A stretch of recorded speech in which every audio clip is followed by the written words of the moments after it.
Welcome into the Chiefs Report. I am your host, Harrison Graham. It is mailbag time. Thanks to everybody who submitted their questions on today's show. If you don't get on today's show, tweet me your questions at HGrahamNFL on Twitter, and we'll try to answer them on a future mailbag or at least on my Twitter page. All right, let's talk about this question from Devin Nutter, hashtag Chiefs. Trade for Danielle Hunter. So Danielle Hunter was a beast for a few years and then opted out last year due to COVID-19 concerns, but he is still under contract with the Minnesota Vikings. His cap hits like $12 million next year if he gets traded. This guy's a monster. 14.5 sacks, 15 TFLs back in 2019, 70 tackles as well. He gets after the quarterback. He's a good run stopper also. I think one of the more underrated defensive ends in the National Football League, and as we all know, the Kansas City Chiefs pass rush must improve.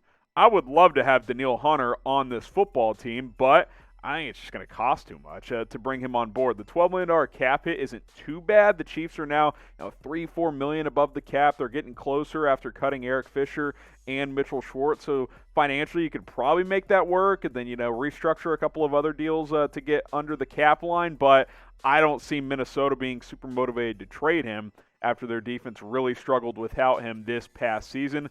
Sure, explore it, see how much he would cost, but I don't think it's super likely. Should the Chiefs trade for Danielle Hunter if they can? Type Y for yes, type N for no. Imagine him with Chris Jones and Frank Clark. That would be a fun, dynamic trio, and he's better than Frank Clark, which I'm down for. Type Y for yes, or you can type your N for no. And you look at why I would love to have him on this team is because you didn't get great sack production last year. Chris Jones still had a ton of pressures, but you're hoping he can get that sack number into the double digits next year. Frank Clark just hasn't lived up to the contract the Chiefs have given him. He's a good player, but he's not an elite player, which is what they're paying him to be. Alex Okafor is a free agent. We'll see what happens with him. Michael Dana did some good things as a rookie, as did Tershawn Wharton, but I don't think we can expect 5, 6, 7 sacks out of those guys. One more elite pass rusher would be great. We'll have to see what happens. Next up is Doink Productions. Do you see the Chiefs potentially trading or releasing Frank Clark to free up money? I would. Let me make this very, very clear. Frank Clark is going to be on this football team next year because cutting him actually costs you money. His cap hits like $26 million or something, which is a ton. I get it, but his dead cap money is even more. So you're not going to trade him, and you're not going to cut him, and no one's going to trade for him. Like, it's just not going to happen. Look at the contract breakdown for Frank Clark. Right now, $25.8 million against the cap. If you trade or cut him, it's $38 million. Yeah, that's not going to happen. You could cut him after 2021, but my point in showing you these numbers is, yeah, after this season, he's tradable, or you can cut him for less dead cap penalty. But to do it now, A, he's not good enough to trade. I don't think people are going to trade for his contract. And B, $38 million against the cap if he's not on your team, yeah, that's not going to happen for a team who's in a very, very, not very, very bad, but a tough cap situation. Who will have more sacks in 2021? Type CJ for Chris Jones. Type FC for Frank Clark.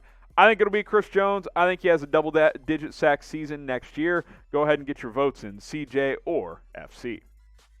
The Chiefs Report covers the latest Chiefs news and rumors, and we do these weekly mailbags, which is why I ask you to subscribe. It's 100% free. I think that word scares some of you guys off. Oh, subscribe. I got to put my credit card down, XYZ. No, we're not like those paid sites. 100% free. Just hit that big red button, turn on those notifications, and that way you'll never, ever miss a video here on the Chiefs Report coverage all off season long. Mini JJ Watt, 95. Does that mean this is TJ Watt? Chiefs, should the Chiefs try and trade for or pick up Shaq Barrett? I'd love it if they did. The Bucs didn't franchise tag him. He's a free agent. They tagged Chris Godwin, but he's going to cost an insane amount of money. I mean, I think he's getting north of $20 million, even in a year where the cap is going down. He's the best pass rusher on the open market. He's just going to cost too much. I think the Bucs are already angling to try and bring him back. They tagged Godwin. They just gave Tom Brady an extension, which will free up some cap space this year. I think they're going to bring him back. And as much as I would like to not get terrorized by Shaq Barrett like the Chiefs did in the Super Bowl, and would much rather have him on the Chiefs side of things, just going to be too expensive. The Chiefs have too much money allotted out to other guys.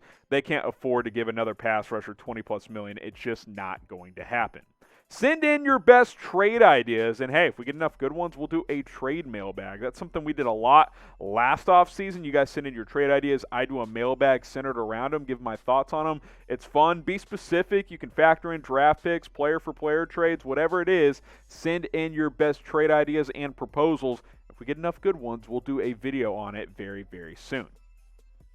Get going with our partners Fanatics, chatsports.com/ChiefsGreen, because St. Patrick's Day is just around the corner on March 17th. And, hey, I don't want to get pinched on March 17th, so I've already gotten my gear. Chatsports.com/ChiefsGreen. We got a ton of different shirts available, short sleeves, long sleeves. We have ladies gear as well for you ladies watching, or maybe you got maybe you want to get your wife or girlfriend a t-shirt as well. Chatsports.com/ChiefsGreen. That link will be in the comments. It'll be in the description, and yes, we got the socks still. Don't worry about that. Chatsports.com/ChiefsGreen. Take advantage of that deal. Click and shop today. Link is in the comments section. Couple more here. Ajmal Amani, #Chiefs. Should we let go of Sammy Watkins and go sign Will Fuller? This idea is fun in theory, but I think someone's going to give Will Fuller a good amount of money. And when I say that, I think at least 10, 11, but probably close to $15 million per year, despite his injury concerns, because he's yet to play a full season at this point in his career. But in 11 games last year, really productive. He's a great downfield threat, and his speed would be awesome with this offense of already elite speed and guys like Tyreek Hill, McCole Hardman. I'd love it. He'd be an upgrade from Sammy, but I don't think it's realistic. I think it's pretty unlikely. I think a team like the Colts, who have a ton of cap space, or the Patriots, would be stupid to not offer him a contract. And Houston's probably going to try and bring him back too, because they're trying to keep Deshaun Watson, which we'll see how that plays out. But we'll see what Kansas City does at the number 2 receiver spot. Maybe Sammy ends up back. I don't think it's very likely, but I think signing Will Fuller is even less likely, just because I think his market is going to be pretty good.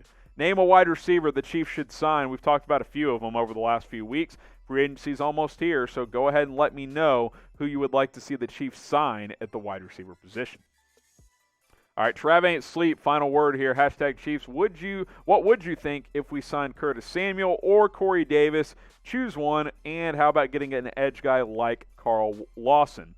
I love Curtis Samuel and Corey Davis, but I think the Chiefs are going to be bargain hunting in free agency. They just don't have a lot of flexibility. Now, they can restructure a lot of contracts and actually get up to $40 or $50 million in cap space, but that means their future cap year is going to be challenging. So you can't do that much. Like, you got to pick and choose if you're Brett Veach. Okay, how much do we want to sacrifice on future caps to free up cap space this year? That's what they've got to figure out over the next week or so as free agency quickly approaches. I would like Carl Lawson as like a potential bargain type of guy. Is someone gonna overpay for him? Maybe. 5.5 sacks last year. He's only 25 years old. I could see a team throwing $8 or $9 million at Carl Lawson, and I don't think the Chiefs would do that for a guy of his stature. They'd probably rather just bring back a guy like Alex Okafor, who they probably view in similar ilk to that of Carl Lawson. But we'll see. I'm salivating at the thought of watching Curtis Samuel play in the Chiefs offense. I think that would be electric, but again, I think a team's going to pay him $12, $13, $14 million. The Titans want to bring back Corey Davis, so I don't think that's very likely. But we'll see. Free agency will be fun. The Chiefs will be bargain hunting. We'll just have to see which players they end up settling on. Okay, want to remind you guys, that's the end of our mailbag. If you didn't get on today's show, just tweet at me. Give me a follow, and then send me your DMs or your tweets at HGramNFL. I'll get to as many of you guys as I can. And, hey, who knows? Maybe I'll throw those questions on a future mailbag.